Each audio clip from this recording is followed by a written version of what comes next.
안녕하세요. 환경인적자원개발위원회 김동환입니다. 오늘은 환경인적자원개발, 누가 무엇을 어떻게 왜 라는 주제를 가지고 인적자원개발과 근로자 법률지원 전문가 두 분을 모시고 함께 이야기를 나눠보겠습니다. 먼저 이야기 시작하기 전에 자기소개 부탁드리겠습니다. 예, 저는 한국직업능력개발원에 있는 유한구라고 합니다.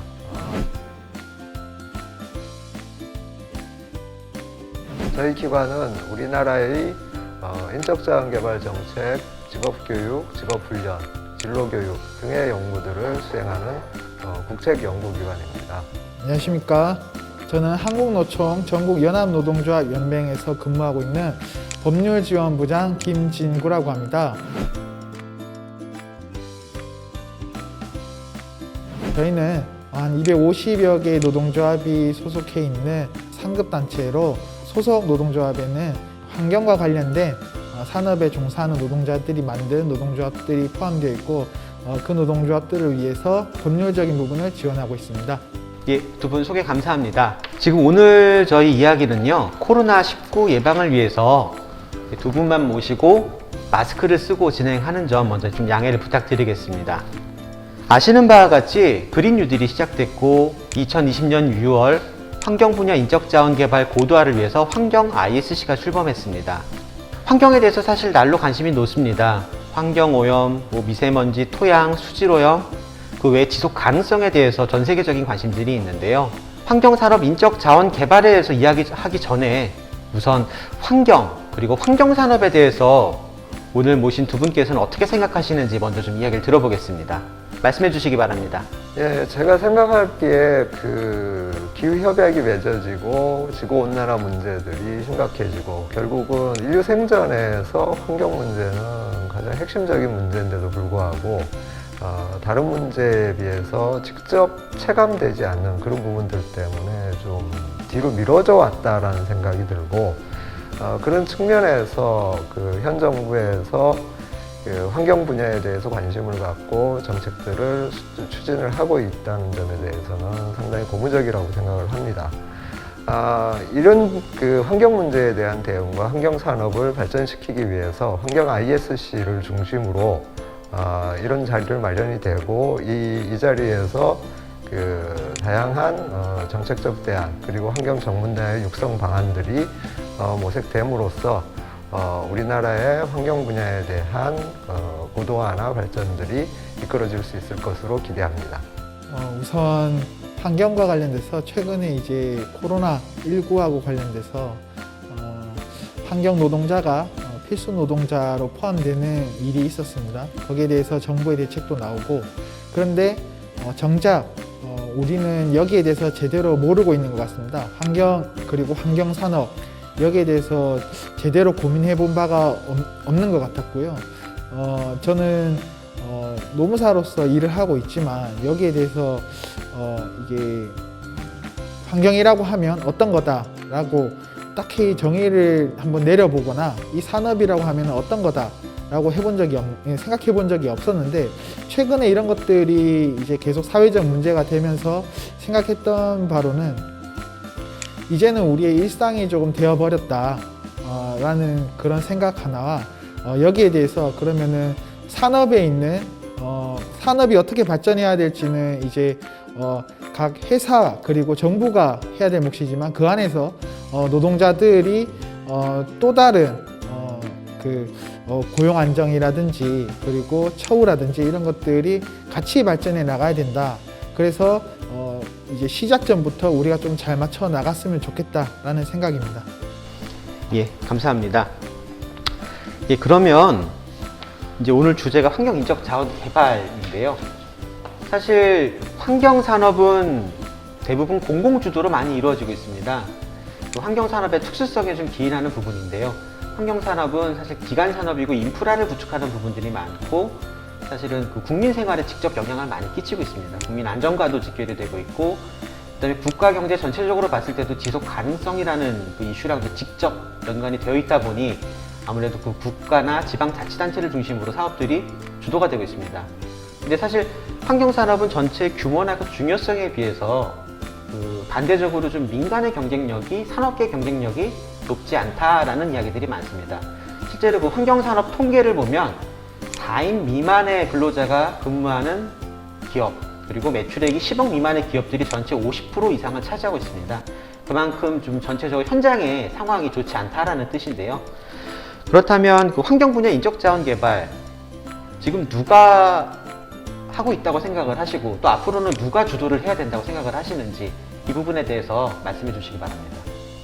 저는 그 환경 산업하고 환경 전문가를 좀 구분해서 보고 싶어요. 그 환경 산업이라고 얘기를 하면 이제 산업 분류 체계에 의해 가지고 뭐 폐기물업이라든가 물산업이라든가 이런 특정 분야로 이제 한정이 되는데 실제로 이제 환경 문제와 관련해서 그 중요한 역할을 할 수 있는 사람들은 전 산업 분야에 거의 다 해당이 된다고 볼 수 있거든요. 예를 들면 이제 자동차 산업이라든가 화학 산업, 그 화학공업 이런 분야에도 사실은 환경 문제에 대한 전문가들이 필요한 이런 상황이기 때문에 그 1차적으로는 환경 산업 분야에 대한 집중이 좀 필요하지만 좀 더 이 인적 자원의 양성이라는 측면에서 본다 그러면은 전 산업 분야를 포괄해서 환경 전문가의 양성이라는 측면을 좀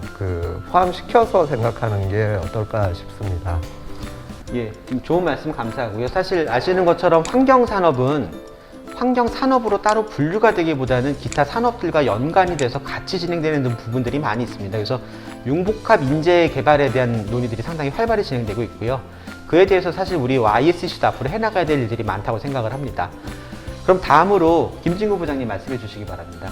우선 아까 그 환경 산업이 이제 기간 산업이다 이렇게 말씀해 주셨는데 기간 산업이기 때문에 우선 첫 번째 여기에 대해서 책무를 가지고 이행을 해야 되는 것은 국가라고 생각이 듭니다. 그 안에서 어떤 제도적 기반이라든지 개인의 역량을 기를 수 있는 교육 그리고 거기에 따라서 역량이 이제 뭐 1단계, 2단계, 3단계 이렇게 나눠진다라고 했을 때 이거를 구체적으로 이제 플랜을 짜야 되는 것은 국가다. 그리고 여기를 이행을 해야 되는 것은 이제 그 다음은 회사다.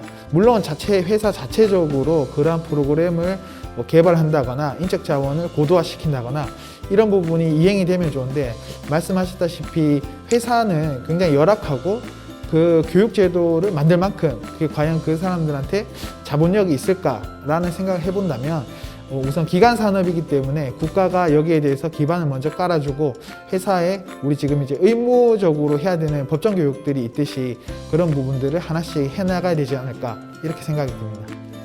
환경 산업뿐만이 아니고요. 사실은 뭐 여타 산업도 동일할 것이라고 생각을 하는데 그 산업 내에서 인적 자원 개발을 하기 위해서 잘하기 위해서는 사실 무엇이 필요하고 무엇을 해야 되는지 사실 일반적으로 잘 모르고 있습니다. 특히나 최근 앞서 말씀드린 것처럼 그린 뉴딜에 대한 이야기들이 우리나라뿐만이 아니라 전 세계적으로 나오고 있는데 사실 이런 그린 뉴딜 시대에 어떤 녹색 성장의 시대에 어떤 인재들을 어떻게 무엇으로 만들어가야 되는지에 사실 구체적인 어떤 플랜이 나와 있지는 않은 것 같습니다.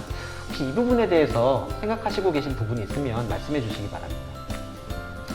네, 제가 생각하기에는 좀 이제 공통적인 환경에 대한 공통적인 인식에서부터 출발을 해가지고 특정 직무와 관련된 스페시픽하고 아주 전문적인 부분으로 나가는 방향으로 인적자원 개발이 좀 설계가 됐으면 합니다. 무슨 얘기냐 하면은 환경 문제에 대한 일반적인 접근이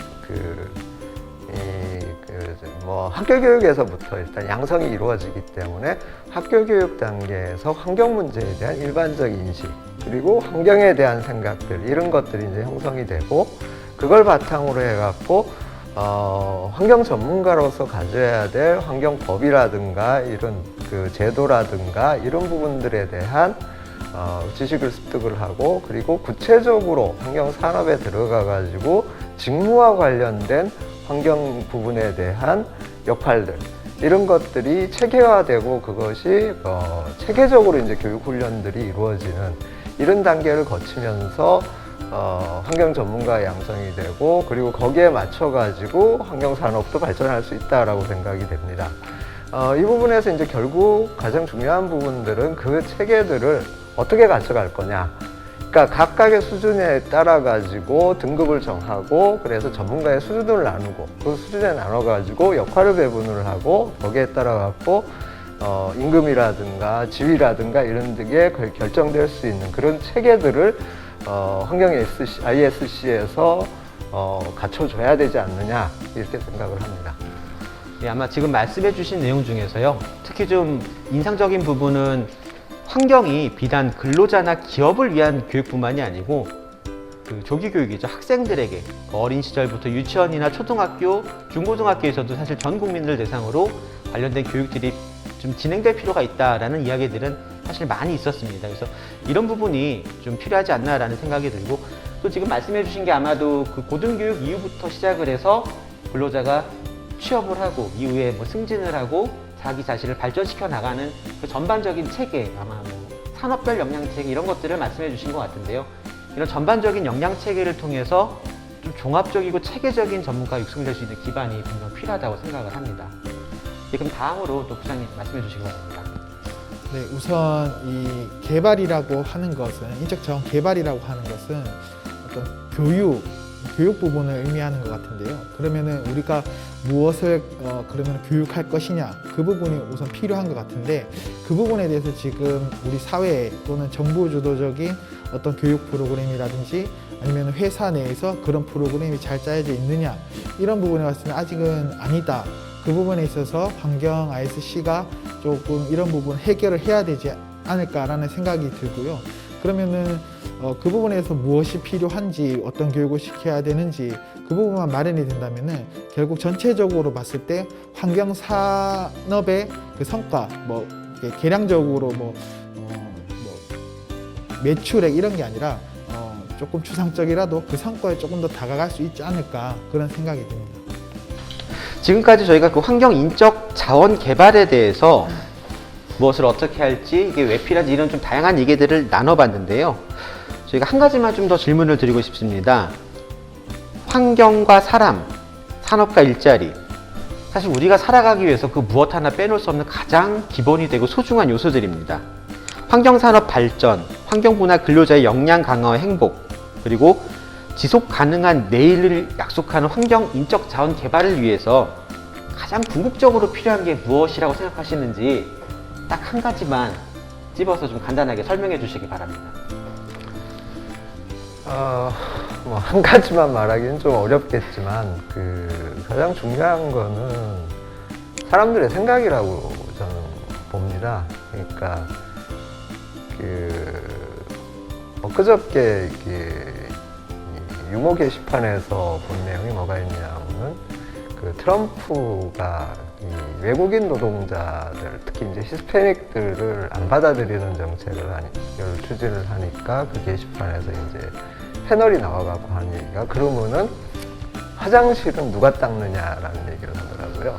이제 굉장히 인종차별적인 이런 생각이 깔려 있는 건데, 우리가 생각을 할 때에 환경산업이 다양한 폐기물부터 시작해가지고 우리 생활에 굉장히 많은 영향을 미치는데, 그럼 이 환경을 어떻게 생각을 하고 환경산업에 대해서 우리가 어떻게 생각하느냐, 이게 꼭 필요한 부분이고, 이게 우리 미래 세대에 온전한 지구를 물려줄 수 있는 그러한 기반이 된다라는 생각을 모든 국민들이 갖출 수 있는, 그리고 그 기반 하에서 환경산업을 바라보고 환경 노동자를 바라보는 이런 관점이 서야 된다라고 생각합니다. 예전에 부산에서 그런 일이 있었죠. 그러니까 지역 의원이 이제 환경미화원 급여가 국회의원보다 높다라는 걸 지적한 적이 한 번 있었는데요. 그만큼 이제 우리 사회에 있는 시선이 환경미화원, 즉 어쨌든 저도 그렇게 느꼈고 했지만 어쨌든 우리가 바라보는 관점에서 일부 이제 직업에는 귀천이 있어 보이고 이런 것들이 있거든요. 근데 이 인적자원 개발이라는 거 이렇게 들어와서 하고, 그리고 사람들의 인식을 바꾸고, 그리고 그 사람들이 하는 업무에 이제 조금 더 가치를 두고 이러한 것들이 꼭 필요하다. 이 환경인적 자원 개발 내에서도 꼭 필요하다. 그래서 그 직업에 대해서 우선 가치를 부여한다면은 이후에 여기가 또 발전할 수 있고 고용 그리고 근로 환경 이런 것들이 좀 더 나아지지 않을까 그렇게 생각이 듭니다. 예, 두 분 말씀 감사합니다. 지금 말씀 주신 것처럼 환경 그리고 환경산업은 국가적으로나 사회적으로나 그 중요성에 비해서 사실 인식이 아직 높지가 않습니다. 특히 현장에서 근무하시는 근로자분들이나 취업을 희망하시는 그 예비 취업자분들에게도 사실 그다지 인기가 없는 분야 중에 하나로 아직까지는 남아 있습니다. 하지만 그 환경은 우리 모두의 지속 가능성과 그리고 우리가 살아가는 세상을 위해서 아까 말씀하신 것처럼 우리가 온전한 지구를 만들고 그것들을 통해서 미래에도 사람이 일하고 사람이 행복한 대한민국을 만들기 위해서 가장 필요한 부분입니다. 그래서 이런 부분 때문에라도 저희가 환경 ICC는 앞으로 좀 이런 전문가 분들과 함께 그 환경 분야 인적 자원 개발 그리고 고도화 그다음에 산업계의 행복을 위해서 더 열심히 뛰겠다라고 말씀을 드리고요. 마지막으로 환경 분야에 종사하고 계시는 근로자분들이나 혹시 취업을 희망하고 있는 좀 예비 취업자분들이 있다면 그분들에게 이 코로나19로 힘든 시대에 응원과 격려의 말씀 한마디씩 부탁드리겠습니다. 어려운 시기에 가장 필요한 일들을 하고 계시고 그 일을 함으로 해가지고 우리 사회 전체 구성원들이 편안하게 살 수 있는 기반을 만들어 주시는 분들께 먼저 감사드리고요. 하고 계시는 일들이 충분한 보답을 받을 수 있도록 그리고 그 분야에서 역량의 개발이 가능하도록 저희들도 노력하겠습니다. 감사드립니다. 최근에 이제 그 필수 노동자에 관한 논의가 있었고 그리고 환경미화원이 수노동자로 들어갔습니다. 그리고 이 앞으로 환경산업 내에서도 필수 노동자로 포함이 되고 여기에 대해서 또 노동의 가치가 존중받는 사회가 앞으로 분명히 올 거라고 생각이 듭니다. 여기서 조금 더 개인의 역량이라든지 고용 그리고 근로 환경 이런 부분들을 좀 더 사회가 앞으로 개선해 나갈 수 있도록 할 거고요. 그리고 지방자치단체에서 최근에 이제 필수 노동자에 관한 조례 같은 것도 제정이 되고 있기 때문에 앞으로 더 이제 각광받을 수 있다고 생각이 듭니다. 네. 예, 오늘 한국직업능력개발원의 유한구 연구위원님 그리고 전국연합노동조합연맹의 김진구 부장님 모시고 환경산업 일자리에 대한 이야기 한번 나눠봤습니다. 오늘 함께해 주신 두 분께 감사드립니다. 감사합니다. 감사합니다.